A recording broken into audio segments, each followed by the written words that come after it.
Okay, guts? Yep. Okay, perfect. Well, hello everyone. Welcome to another edition of One Plus One, your place for inconvenient truth telling and myth busting. This is our not just all things Canada edition, but it's our Native Lives Matter edition, Indigenous Lives Matter edition, where I talk with Indigenous voices about how to, you know, yeah, about about Indigenous affairs and how we can and how we can overthrow settler colonialism and really move forward to better to a better future for Indigenous people, self determination and whatnot. And we are joined by past guest Damien Gagnon. Did I pronounce the name correctly? Yep. Perfect.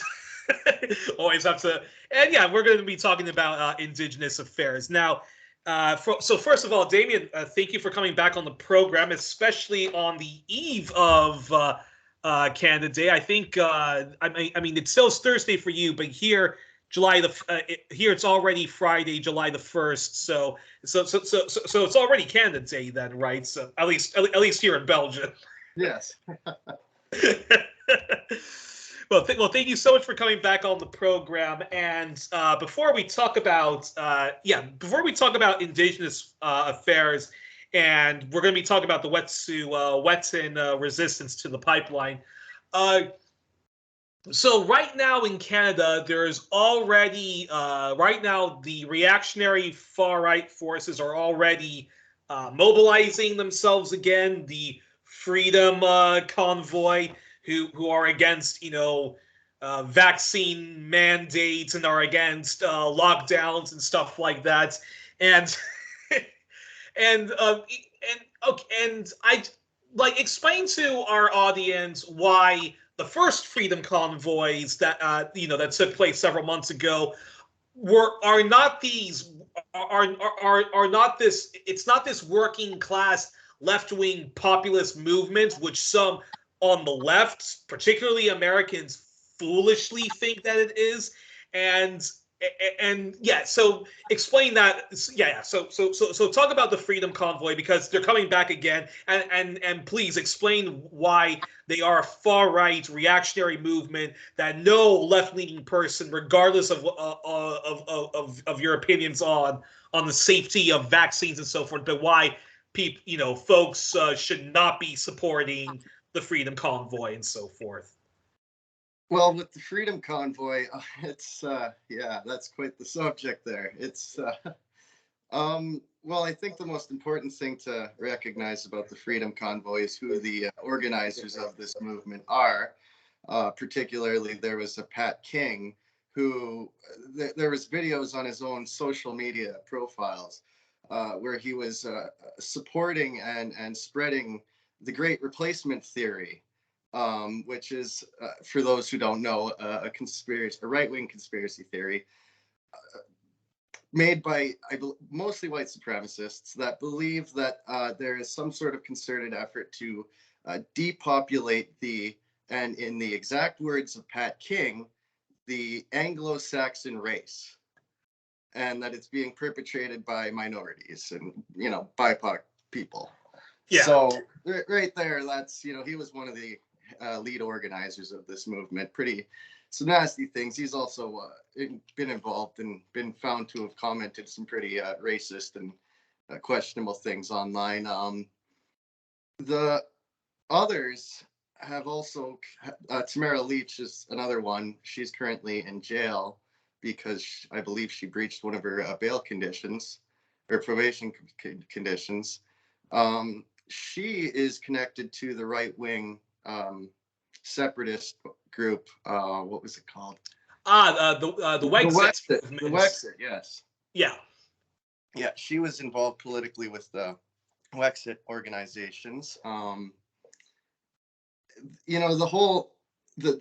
people involved in the Freedom Convoy, some working class people in Canada did get fooled, but the vast majority, like even the amount of truckers that went, it wasn't a trucker convoy. It was mostly pickup trucks. The actual truckers, the actual workers were out there making their deliveries. They were actually working.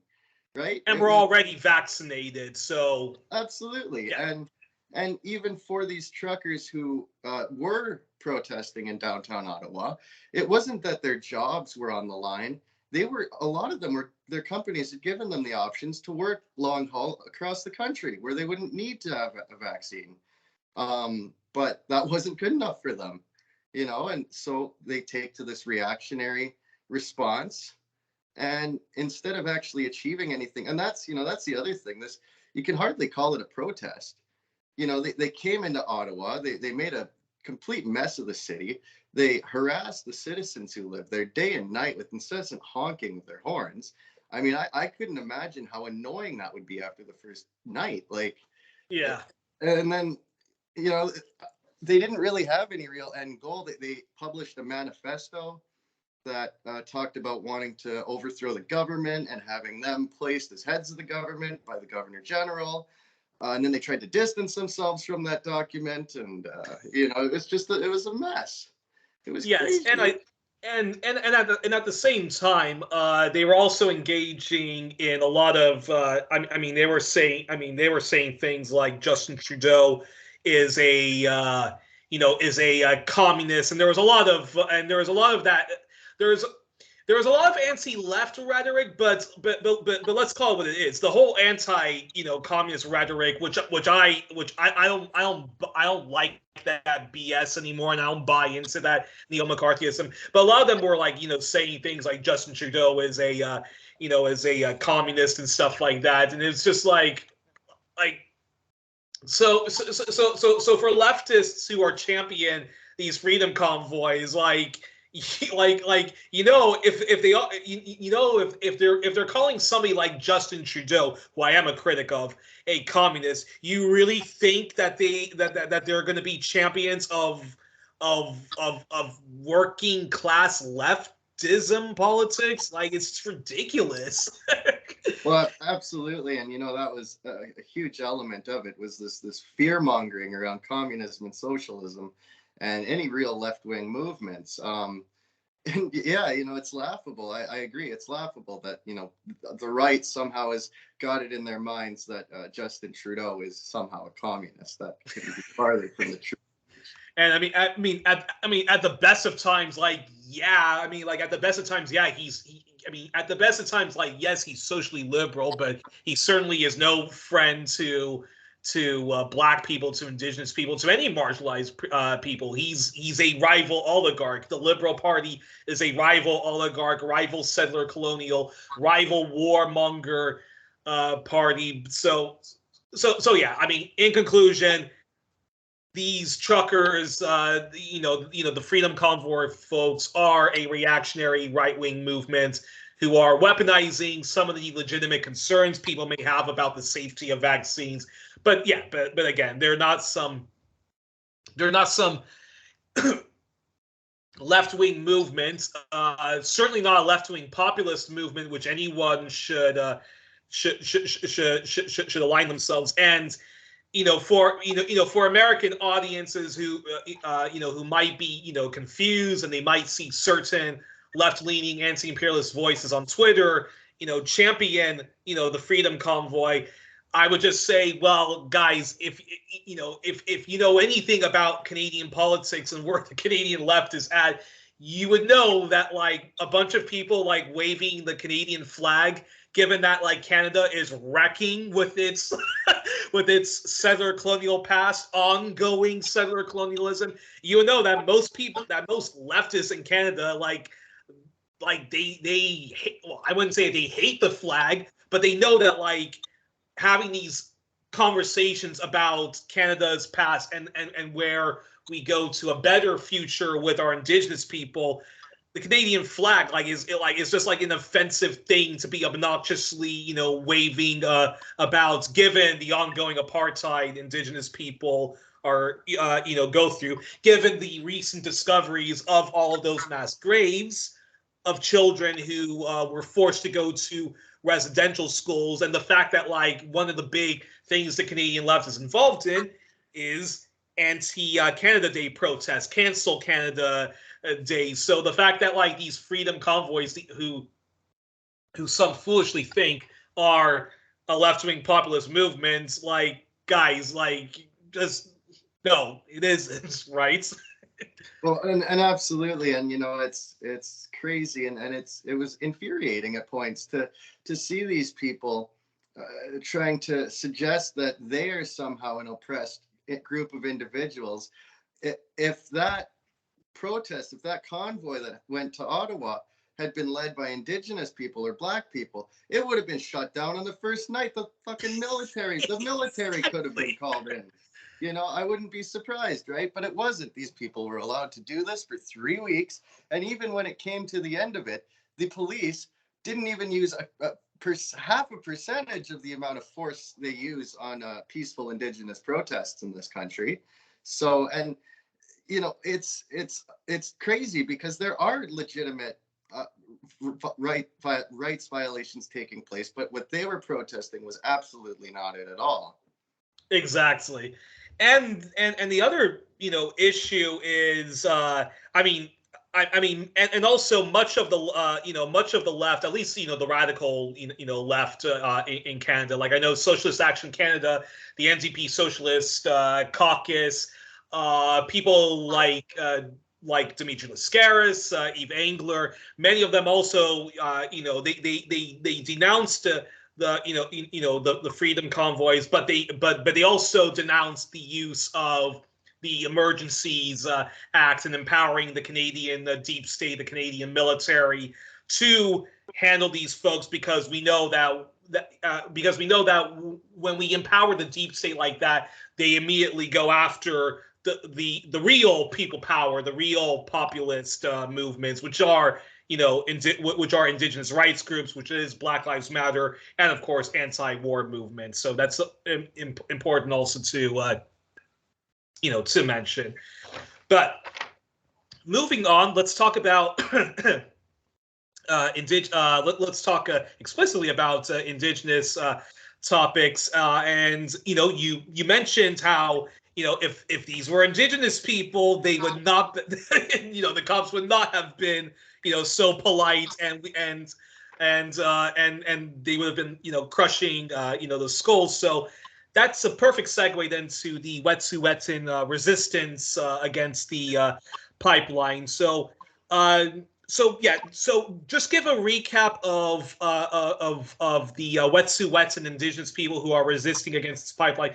Give a recap of of that, and yeah, and then talk about what are the latest developments in the ongoing Wet'suwet'en resistance to this pipeline that's trying to be that's trying to be built. In case anyone has been following that closely or is unaware of the situation.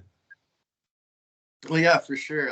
For those who might not be familiar with the Wet'suwet'en and what's been going on there, for the last, it's been about, well, the Wet'suwet'en themselves have been engaged in this anti-pipeline fight since, I believe it was 2009 was when they got their first camp established, and they've successfully. Oh wow, that long. Yeah, so they've successfully, between then and now, prevented 11 or 12 pipelines from going through their territory. But the current one, which is owned by Coastal GasLink (CGL), it was the 12th or 13th and final pipeline that is trying to be pushed through their territory. And the big concern with that is it's gotten to the point now where they've constructed it right up to their headwaters, their Wazinqua River, which is an integral piece of, they refer to it as their own critical infrastructure, because it is something that they draw from, it's something that they drink from, it's something that they use for their survival in this region. It is a pristine, clean body of water, and to run a pipeline under it poses significant risks to that clean water that they rely on up there. So because of all of this, they have been fiercely defending this territory with their land defenders, who have erected permanent dwellings on this land because it is in fact their land. There have been Supreme Court cases regarding the land claim subject within this territory, and it is their land, and that their titles have not been extinguished from this land and cannot be extinguished from that land. So the government is violating these landmark court cases. They're violating the United Nations Declaration on the Rights of Indigenous Peoples, which subsequently was brought into BC law a little over a year ago. So they're violating their own laws. It's quite a scary situation. One of the recent updates with what's been going on was a report released by the Aboriginal Peoples Television Network, which documents significant. They accessed 4,000 documents regarding the RCMP and their branch related to monitoring pipeline protest activities called the CIRG, which stands for Community Industry Response Group. It was a specialized task force created in 2017 with the intent purpose of ensuring that pipelines and other infrastructure in this province get built with as little resistance as possible. They've engaged in large-scale spying on all kinds of democratic groups that aren't even engaged with on-the-ground protests, all kinds of individuals who have expressed their opinions in opposition to the pipelines. It's a massive breach of privacy. A bunch of the documents recorded showed that the CIRG had engaged in some pretty unethical tactics, such as using floodlights and playing loud music to disrupt protesters at night, violent arrest tactics. It's a huge document, and I'll be sure to forward it to you so that you can add it in the description of this video or something so that others can go through it. It's a pretty big document. It's got a lot of information in it. Unbelievable. And anything else? Anything else you want to update us about it? It's like, what's the situation going with those who have been incarcerated by the RCMP for resisting the building of the pipeline? What's been going on with that? Because that's something which often gets completely ignored when we do see clashes going on between water and land defenders and their solidarity activists and the RCMP, the police. As of recently, I haven't heard of any new arrests specifically related to what's been going on with the Wet'suwet'en. But there have been more arrests with regard to other Indigenous protests going on in the province, more arrests at, say, Fairy Creek, more arrests, and there's been a group of people who've been, I believe it could be done by Extinction Rebellion, who have been setting up blockades on the highways and bridges in Vancouver, and a number of their protesters have also been arrested. But as for the Wet'suwet'en, there's been a lot of surveillance and a lot of harassment going on up there, but there hasn't been any large-scale kind of operations since the last one a couple of months ago. Unbelievable. And anyone you know that's been that's been incarcerated or? Not me personally, no. Okay. And we'll definitely try to find a website where if people want to help, but they can help out. Now, I also heard that where is it? Yeah, I also heard that there was that a nonprofit First Nation organization is trying to buy off or buy back the land of Trans Canada, and them trying to build one of their pipelines. Do you know anything about this? And if you do, can you shed some light on this? Unfortunately, I can't give you too many details on it. I've heard a little bit about it, but I haven't read up on it myself. I'm sorry. No problem. And again, we have to also make the case. We also have to make the case, why people should be getting involved in the Wet'suwet'en and the protests. But if you could speak to, anyone, a global audience or any environmentalists or anyone who is sympathetic to Indigenous rights and wants real, reconciliation, explain to them why they should get involved in the Wet'suwet'en protests, or at least call on their they're members of parliament and so forth, that they should be, on the side of the Wet'suwet'en and not on the side of corporate Canada? Well, I think that, partnership and support from our allies is and non-Indigenous allies is extremely important. One of the most important things with regard to what's been going on. It's important because Indigenous people make up a small percentage of the Canadian population to begin with. So the more support we can get for these kinds of movements, the better. And on top of that, it's really important for non-Indigenous supporters, if it's doable and possible for them, to get involved on the ground, because throughout history it has shown that when non-Indigenous protesters, when white protesters engage with these groups, the likelihood of police brutality goes down significantly. And it's important for the whole reconciliation thing here in Canada. It's the best way that you can contribute to reconciliation, is getting involved. And if you can't get involved on the ground, there's all kinds of different nonprofit organizations run by Indigenous and Black communities to support these communities. And, these groups need as much support as they can get. They're up against a pretty significant system, and we're not only fighting for our own rights and futures, but the futures and rights of, everybody who lives here. Exactly. There's water is life. There's going to be a climate catastrophe if we continue on the path we go down. We saw what happened in Lytton last year. A year to the day was when it burned. It's if this isn't a wake-up call to come and support these movements, I'm not sure what is. Exactly. And how many water and land protectors?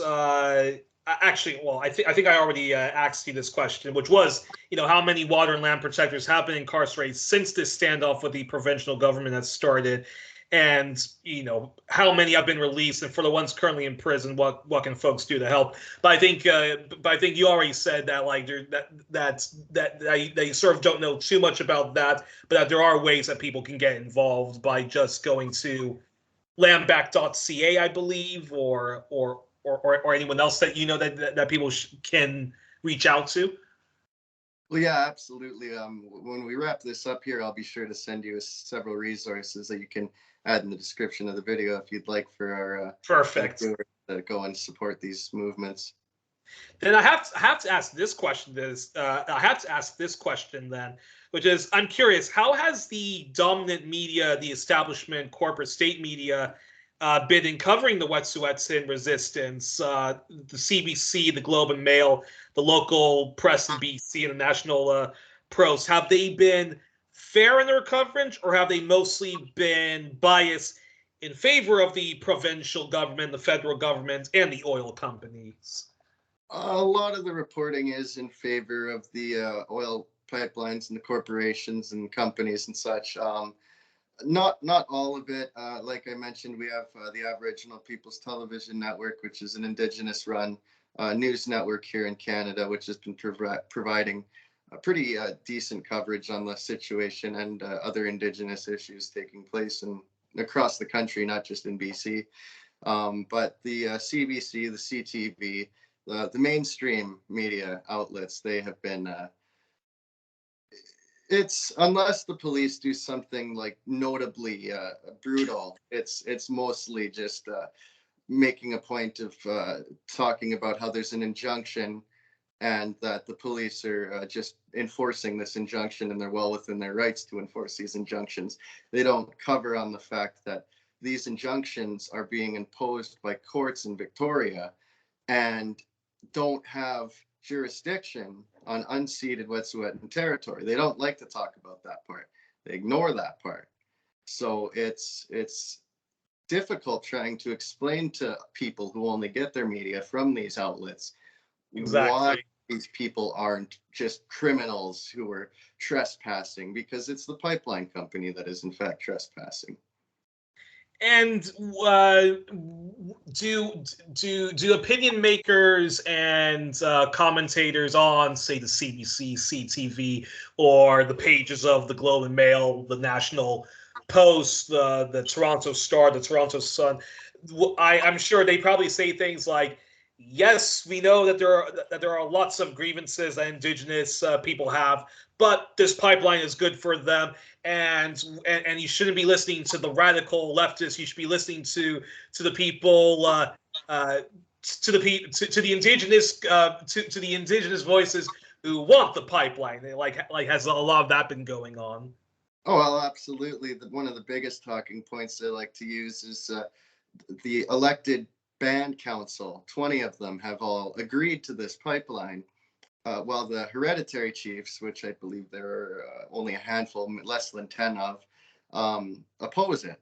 And they use this fact as a way to try to get the viewers to determine, or implying to the viewers, that in a democracy, the elected band council seems to have the most support for this thing. So you might as well go ahead. But what they fail to acknowledge is the elected band council, firstly, doesn't have the authority or the jurisdiction to approve these kinds of projects. That is specifically related to the hereditary chiefs. But secondly, that the band council system is a product of the oppressive Indian Act that was imposed on Indigenous peoples as a way to eradicate our own systems of governance. So in a lot of cases, it's very difficult for band members to actually be elected to these positions within elected band councils. A large majority of Indigenous people don't meet the qualifications and prerequisites to actually run for these positions. So it's hardly even democratic.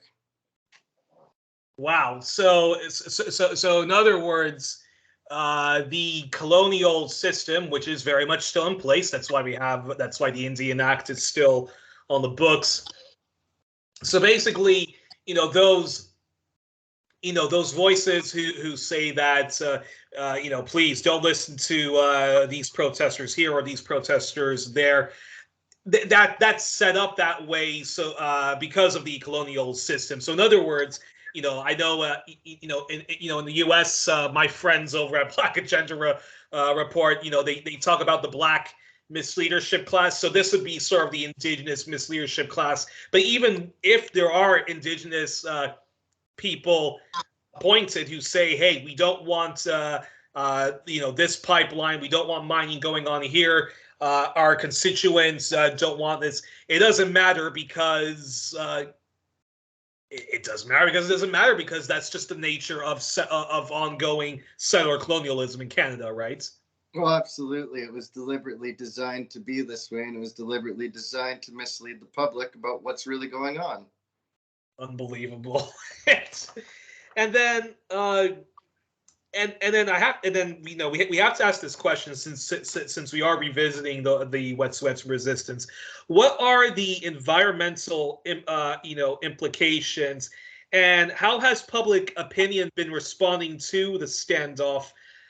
Are most would you say that that most people are on the side of the water of the water protectors, land defenders, and have sympathy, or has that been waning? And if it has been waning, how do we how do we reverse that?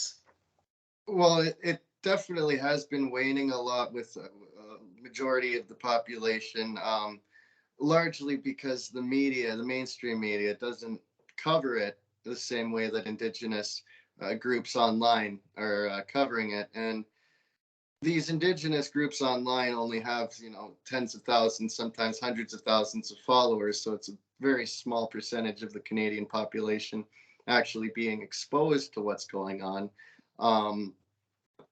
The general public opinion that I got from this was a lot of people seem to misunderstand why we're so fiercely defending this. They're so far removed from what's going on because of how far away it is, how poorly it's covered by the mainstream media, and how rarely it's covered by the mainstream media, that it's, for a lot of people, I'm sure that they don't even realize this is still going on up there right now. There hasn't been any real talk or conversation about it in the last couple of months in the mainstream media that I have seen. So it can be difficult because, even these Indigenous accounts and profiles get shadow banned online. Like I said, there's a concerted effort by the government, the RCMP, even federal counter-terror task forces have been engaged in actively spying on and disrupting Indigenous protests. Even at Fairy Creek, RCMP had hired private investigators to go in and act like supporters of the movement to report back to the RCMP. So there's a lot of obstacles in trying to get information out to people with the concerted effort to keep it quiet. Unbelievable. And yes, and I think that's why I think activists on the grounds and those who are just monitoring the situation, we need to step up our game in whatever small independent media that does exist in Canada. But they have to definitely step up their efforts in covering this. That, guys, this is still ongoing. This is still ongoing, and again, remind people of the environmental impacts. Building this pipeline will have not just on the Indigenous community, but when we talk about climate change, yeah, talk about that. Well, it's extremely important that we do something about this now, because the impact isn't just going to leave an impact on the people who live in this territory. We're living in an era where we need to be moving away from the production of oil and gas, and it seems like Canada is determined to ramp up its production, which is alarming, and it's largely in response to what's been going on in Ukraine and the government deliberately misleading Canadians about inflation in Canada and the desperate need to up our oil and gas production so that we can, be the great country where this is what they're trying to put across, I guess. But with everything that's been going on, these climate catastrophes, the major flooding, BC was particularly hard hit, like I mentioned earlier, with the fire that completely destroyed the town of Lytton within under an hour. And then the major floods that we had in the Lower Mainland and in the along the Coquihalla Highway in the BC interior there. These things are going to happen again and again if we don't do something. And it's not just Canada that needs to do something. It's the world needs to start moving in a different, greener direction. But it seems with what's going on in Ukraine and the geopolitics of the day, that they want to completely backstep. And it's my understanding that we're taking a great step backwards, and I only anticipate that what we've been seeing over these last few years with climate catastrophes are going to get significantly worse. And if they do, we could be looking at all kinds of big disasters, like a global food crisis, which I've heard that we're on the verge of at this point, with the famines and droughts that are taking place in other parts of the world. These have global impacts. They're not just, confined to little British Columbia, right? Exactly. And I completely agree with what you were saying. And I have to ask this this question, because tomorrow in Canada it's going to be Canada Day. And what's your and I wanted to know, just in general, what's your reflections on Canada Day? Why Canada Day must be why Canada Day must be canceled? And yes. So first respond to that before I ask some several other questions. Well, I think the most important thing to understand about Canada Day is it's just such a weird colonial holiday. Like most Canadians don't even understand the history behind Canada Day or why we celebrate it or where it came from. It wasn't called Canada Day since this July 1st celebrations began. Before, it was called Dominion Day. Exactly. It celebrated a totally different thing than what we're celebrating today. It had to do with agreements that were made between the Canadian government and the British government and such.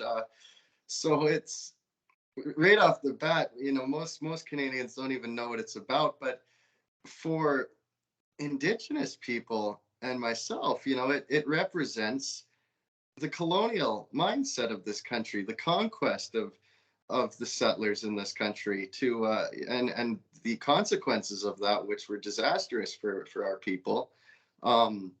It's a painful reminder. The fireworks are a representation, as far as I'm concerned, of the wars and the atrocities that they committed to bring Canada into being, into its statehood, right? And it's just, I don't know, it's just a silly thing. I think I think that what would be more meaningful would be a celebration around the true history of Canada, a celebration around the Indigenous cultures of Canada, sitting down and actually taking a cold, hard look at what Canada is, who we are as a nation, and why, if we were to change these things about our country, if we were to learn from the past mistakes, we could one day be a great, diverse, and accepting country, like Canada likes to portray to the world, that we're this friendly, all accepting country, which couldn't be farther from the truth. Yeah. It's crazy that this image of the polite Canadian is the first thing that comes to mind for so many people outside of Canada. And that's a perfect segue to this question, because I hope the Skype camera catches what we're both wearing. You're wearing the Every Child Matters, which is in solidarity for the murdered Indigenous children that were forcibly sent to residential schools where they experienced systematic child abuse, corporal punishment, and did a lot of slave labor, which is also criminally overlooked. And I'm wearing my shirt, which is sort of the same color, which says Native Lives Matter. And in 2 days, so after Canada Day, which is July 1st, the U.S. We're going to be having July, our 4th of July celebrations, which is celebrating, supposedly America getting its independence from, settler colonial Britain, but conserving settler colonialism, and then, expanding, its capitalist white supremacy, to Mexico, where they stole half the land, and of course kidnapping Africans to make as slaves, and that's the African Holocaust. But it's interesting how in Canada, in such a short period of time, during the Harper years, the consciousness of the plight of Indigenous people really, rose up, and now, anytime, I go to a Canadian left online event, there's the land acknowledgements that people make. There's a lot of attempts to always to now critically look at the police, how the police were founded first to be the oppressors of Indigenous people, and later to be oppressors of the white working class, Black people, and so forth. And it's just interesting how there was growing, the amount of people who protested against the discovery of those mass graves of Indigenous children, and how many of the broad left in Canada talk about canceling Canada Day or replacing it with something more appropriate to celebrate Indigenous people. So the reason why I mentioned all of that is that in the U.S., where I feel there's a good Black Lives Matter movement, there's a good workers' rights movement, Palestine justice movement, anti-imperialist movement, anti-war movement. And there are a lot of voices that are critical of the U.S.'s role in the world, and are widely critical of the U.S. domestic policies that say that the U.S. is an oligarchy and so forth. But what's often lacking, though, is the acknowledgement of the ongoing plight of Native Americans, and still, like it's very rare that you'll hear Americans say that they want to cancel the 4th of July. And I'm pretty sure if such voices would even exist, they'll talk first about the plight of Black people, but not the plight of Indigenous Americans. So I'm wondering, if you're in touch with with Native Americans, how they feel about the 4th of July, and what's it going to take for America to get to that level Canada is at when it comes to acknowledging the plight of Indigenous people and making it, center stage. That's, that all of the evils in the world, it all goes back to the dispossession of Native Americans and the ongoing settler colonialism that Native Americans suffer under. Well, yeah, I only know a handful of Native Americans who live in the United States. A couple in California there, and there is a small scale movement in supporting Indigenous-led movements in a couple of areas throughout California. I'm only familiar with California because that's where the people I know are, and it's largely supported by other minority communities in the region. But it's American culture is at a different, like, I don't know. I don't want to say that it's like America is worse than Canada, but the culture is just so different there. The drastic difference in how many Indigenous people there are in Canada compared to non-Indigenous people, and the percentages of Indigenous people, the non-Indigenous in the United States are significantly larger. So I would imagine as a result of this, it's significantly harder to really get any kind of large-scale movement. I know in the 70s and 80s with the American Indian movement, it was really starting to pick up.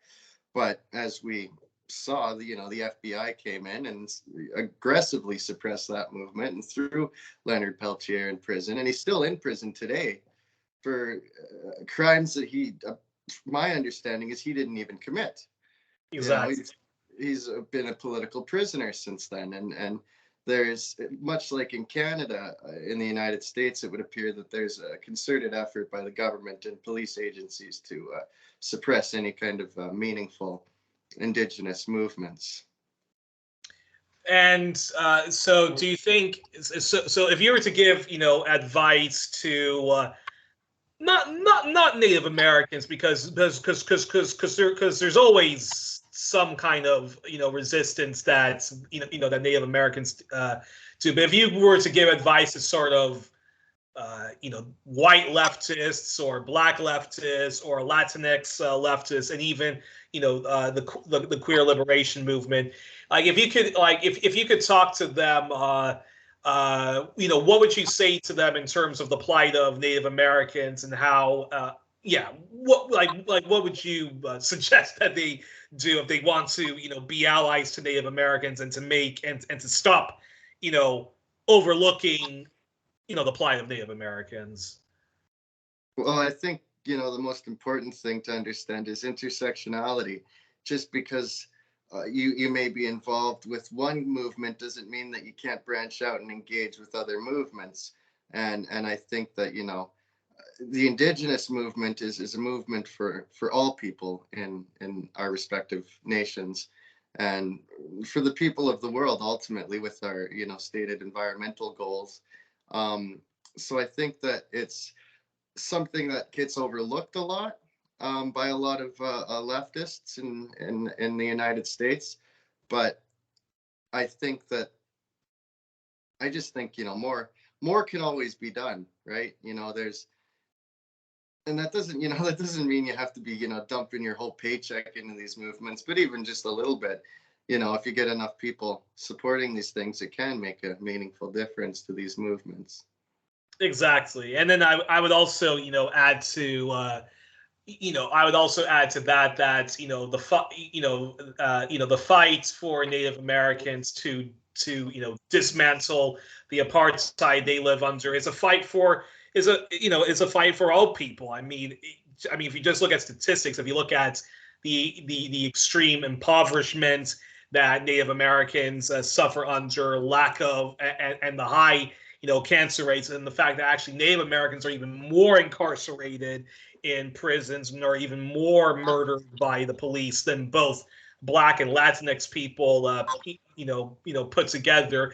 And when we talk about, American imperialism and so forth, and the fight for a greener world, a sustainable economy, and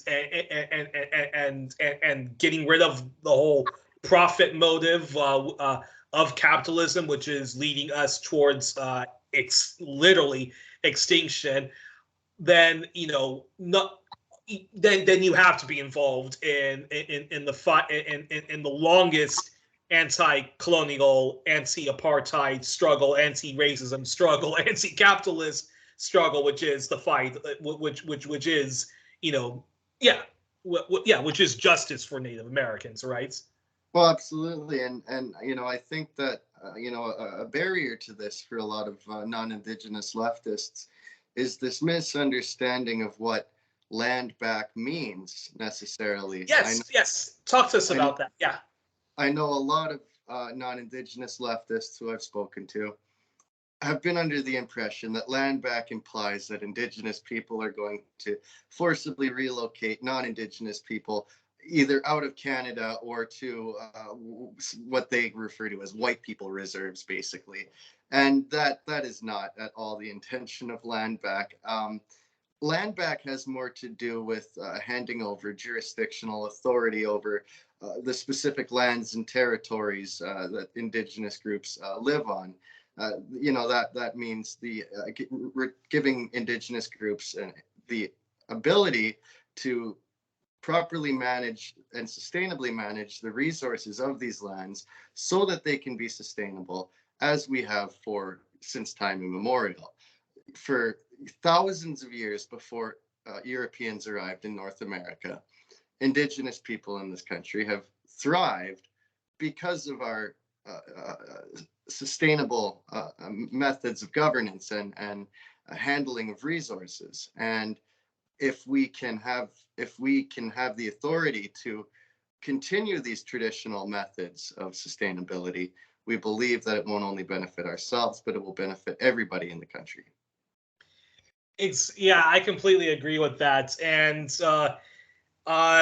then I have to ask. I already asked this question to both you and Alex last time, but I would like to bring it up again, which is, do you think that true justice then for Indigenous Canadians and possibly the United States, although as we mentioned, although a lot is the same, there's certain circumstances which make it very distinct.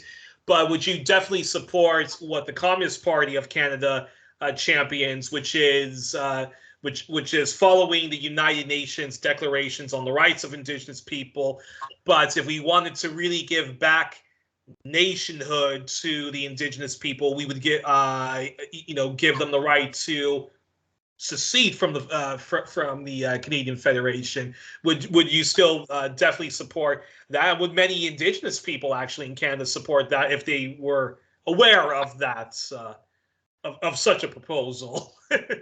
It's a bit of a tricky question.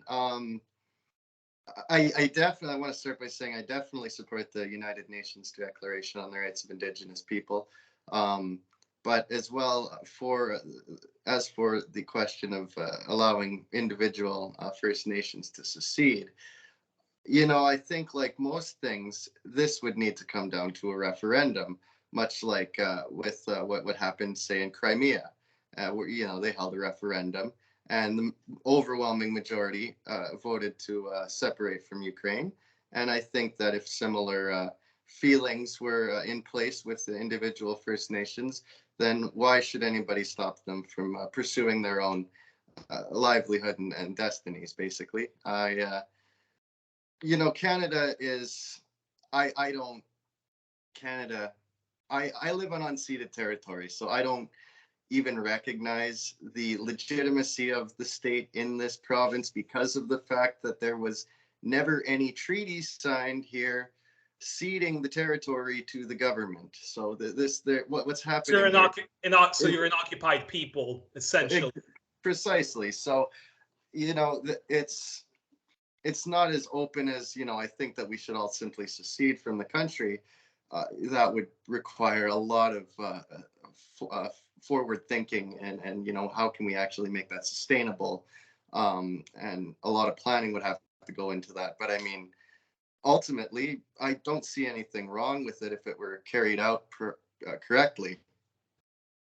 And do you think the same can do you think the same could happen in the U.S. or that's a much more tricky question because as you mentioned, when I do ask both Americans and non-Americans about the plight of Native Americans, a lot of times when I ask them how come Native American the plight of Native Americans is not as big of a topic in even left-leaning media compared to Black people, Latino Americans. A lot, people say that it's very difficult for Native Americans because they are such a small minority.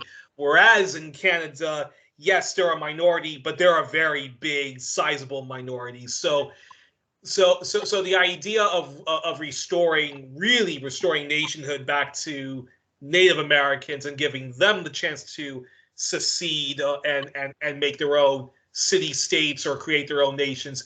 Do you think that's a much more tricky that's much more trickier to do that for the Native Americans because of how small they are and given how small I guess their reserves are? Well, my big concern with what's going on in the United States and with regard to the Indigenous people being able to assert their own sovereignty is that from an outsider's perspective, what I see as America is an empire in collapse right now. And to me, it seems like a lot of their leaders, a lot of the leftists and even right-wing groups are just merely going through the motions until the shooting starts. I personally believe that we will see America break up into several states over what's going on. I think that there very likely could be some sort of civil war.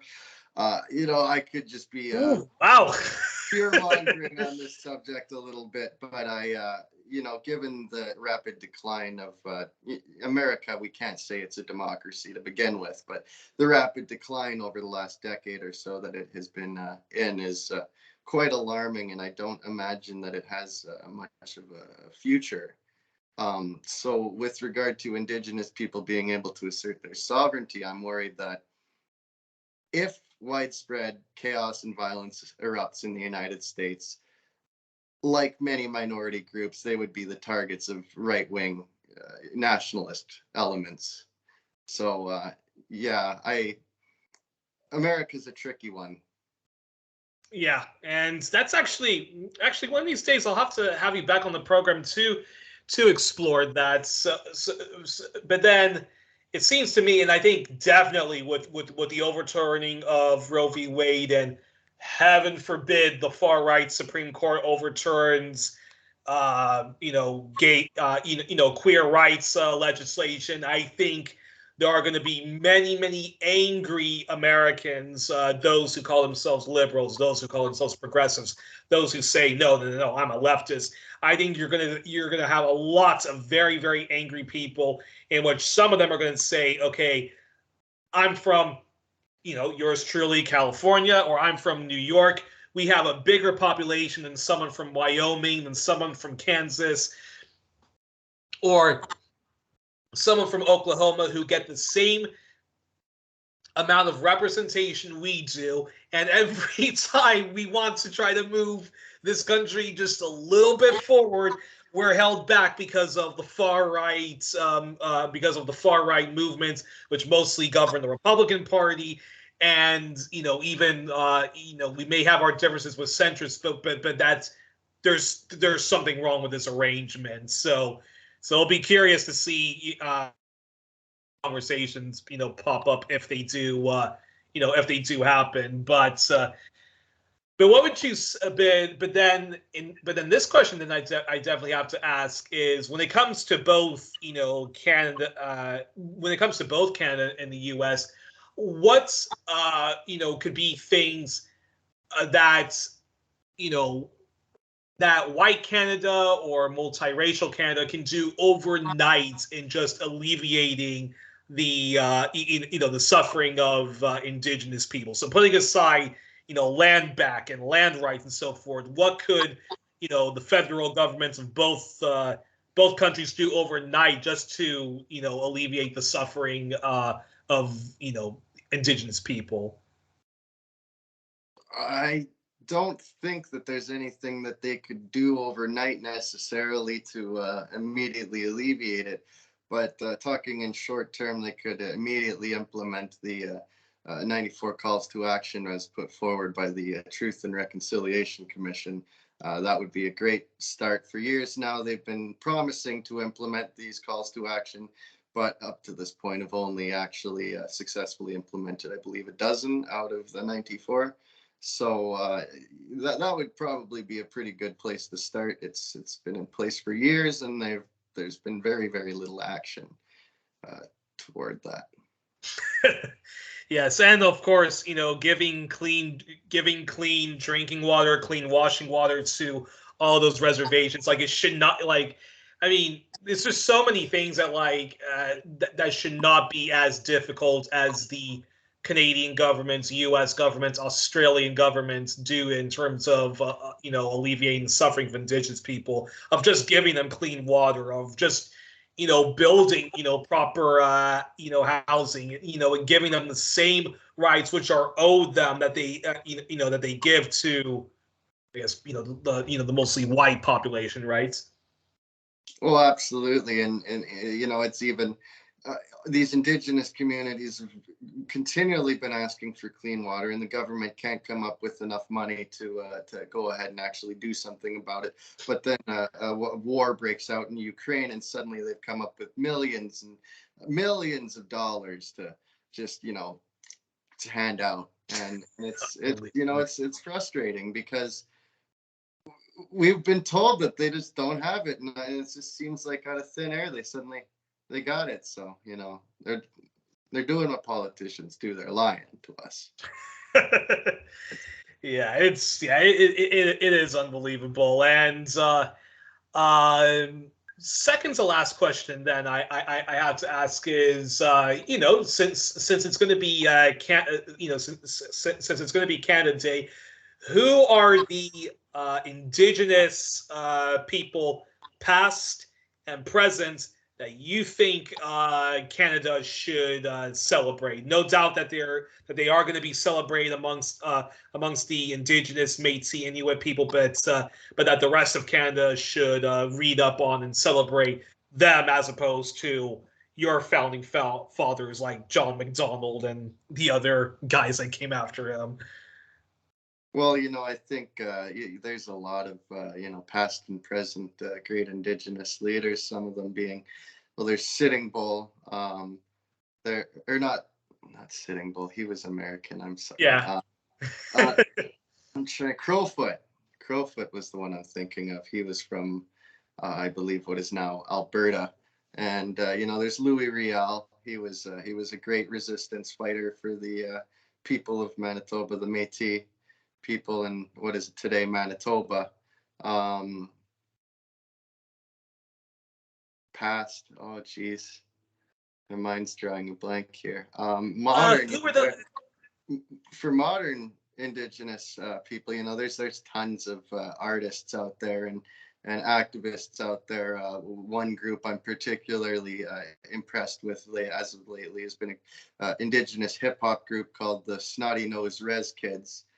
They've released 3 or 4 full-length albums now, and almost every single one of their songs goes over the plight of Indigenous people, or just the lives of Indigenous people. Some of them are, some of their songs are sad and difficult to listen to, and others are fun and upbeat and celebrate Indigenous culture and such. And it's really, when I was a kid growing up, we never saw Indigenous artists or hip hop artists or anything. So it's really big for me, and I would imagine for the Indigenous youth, it's really big to finally see our people up there, doing successful, and so somebody that they can have as a role model. It's these things I think are important, and there's plenty of Indigenous television productions and actors that can be supported as well. Yeah, there's all kinds. You can just look into it online, and there should be tons of information out there. And who was the leader of the Red Power movement that took place in Canada, or who was one of the founders that people should look into? I'm actually not the most informed with them. Okay, no problem. Well then, folks, check out the Red Power movement, and of course, one person we have to celebrate is Pamela Palmater, right? Oh, absolutely, yes. who for Americans or anyone who follows Native American history in the U.S., the best way to describe her is she is the female Canadian Russell Means, right? Yeah, you got it spot on there. Alrighty, and then just before closing, any thoughts on the on the Pope and his semi-apology that he gave towards the Catholic Church's role in residential schools, and his visits to Canada? Any thoughts on that? For me personally, I am very far past apologies. I think that it's for a lot of Indigenous people in Canada, and for a lot of the elders, it has more of a meaning to them, I find, than for the younger generations, who are a lot more angry at the outcome of the church, and who have been able to take a look at the impacts of these colonial projects they had going on here, in genocidal residential schools, and the residential genocidal plans with the Indigenous people, and the plans to eradicate us as a. So I'm past apologies. I think that it's time for the Catholic Church to release the records that the Indigenous people in Canada we've been after. I think that, I'm not even fully on board with him coming here. I understand that it's important for a lot of the survivors. So that's why I'm not too outwardly vocal about my disapproval of this. But, a lot of it to me is just very symbolic. It's not, it's not going to right the wrongs of the past, and even giving us money, I heard from one residential school survivor who had been compensated. It feels nice when you get compensated for what they've done.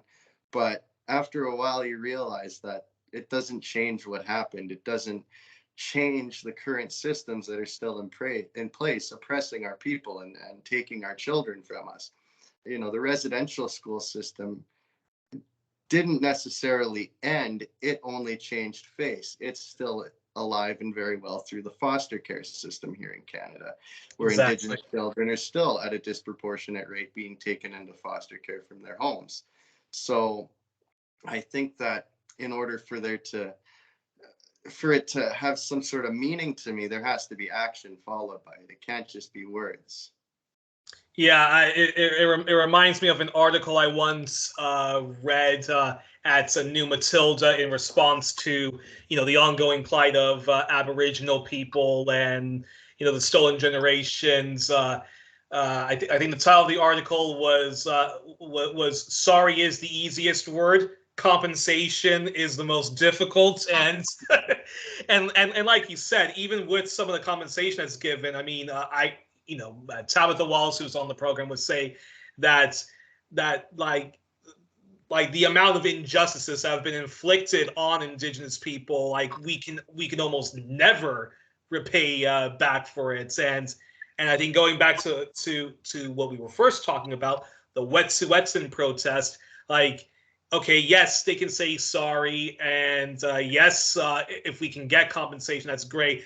but the injustices are still continuing in the form of the foster care system, or in the or the fact that they're still dispossessing us of our land, and they're still doing whatever they want with our land, and yeah, and we're still living under this extreme apartheid.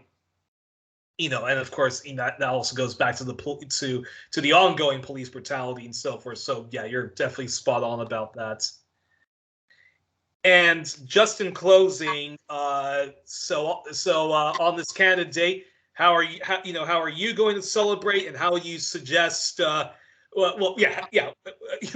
Celebrate. Nah, wrong word, but how are you going to commemorate it, and what would you suggest other folks do for Canada Day, and of course the upcoming 4th of July?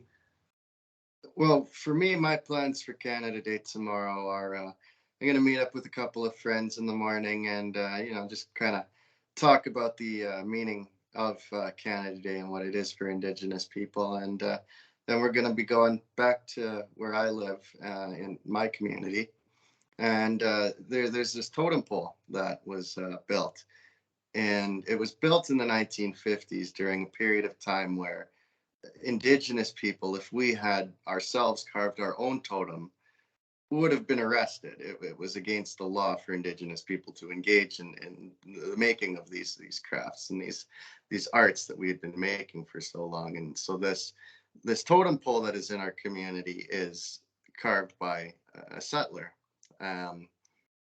and for years it has been standing in this park in my community. And tourists come to the town and see it and think that it is representative of local Indigenous art. Well, the first thing is the Indigenous groups here in the Okanagan did not make totem poles. It's not a part of their traditions. The totem poles are specifically related to the Pacific Northwest. So, and the images depicted on this totem don't replicate and don't depict any authentic Indigenous art. So it's a misrepresentation of what Indigenous art truly is. And because of this, my friends and I are intending to go down there, because there was some talk about a year ago from the city council to have it removed, and as a result of their efforts towards reconciliation. All talk about this is completely stopped. So they're going to be having a grand opening of a spray park nearby, and the mayor and a number of other city officials are going to be there. And while we're down there, we're hoping to be able to engage in a friendly conversation about reconciliation and what this totem means, and if they're still willing to remove it. And if they are not willing to remove it, honestly, we would be okay if they would just at least put a plaque up or something indicating the history behind it, indicating that it is not, authentic Indigenous art, because that's what we call here, cultural appropriation. It's not theirs to replicate. For me, I come from a coastal Indigenous community. I come from a long line of totem carvers, and those totems have great significant and personal meaning and spiritual meaning for many of the Indigenous communities along the coast. So to simply replicate it's frowned upon by us. It's not the coolest thing anymore. So Well, I'll be. Sorry. Yeah, no, go ahead. Oh, I was just gonna say. So those are my plans for tomorrow. Being a Indigenous warrior and fighting against the powers to be on yours truly Canada Day, then. Well, I think that's probably a good place to end. So we are joined on this edition of 1+1, our special Native Lives Matter edition with Damien Gagnon. Damien, I hope to talk to you again in the future. I hope to talk to you again in the future very soon, and you'll send me the links to whatever people need to know about what's going on in Wet'suwet'en, and I hope that any Canadian who watches this, gets involved or at least raises awareness. And and let's hope that that the U.S., when it comes to Native Americans, we get to the level you guys are at in Canada, where at least there's a strong consciousness, there's a strong solidarity movement, because that needs to happen. We have to stop being innocent bystanders, and we cannot. And in this day and age, we should not be tolerating the plight that Native Americans go through. And solidarity, we really do need. Native Americans really do need that solidarity. So, yeah, power to the people, death to settler colonialism, and and white supremacy. So Damien, thank you so much for coming on the program. I look forward to having you back on in the future, and and I'll be there in spirit while you and many others will be protesting Canada Day. Thank you very much. I look forward to being on again.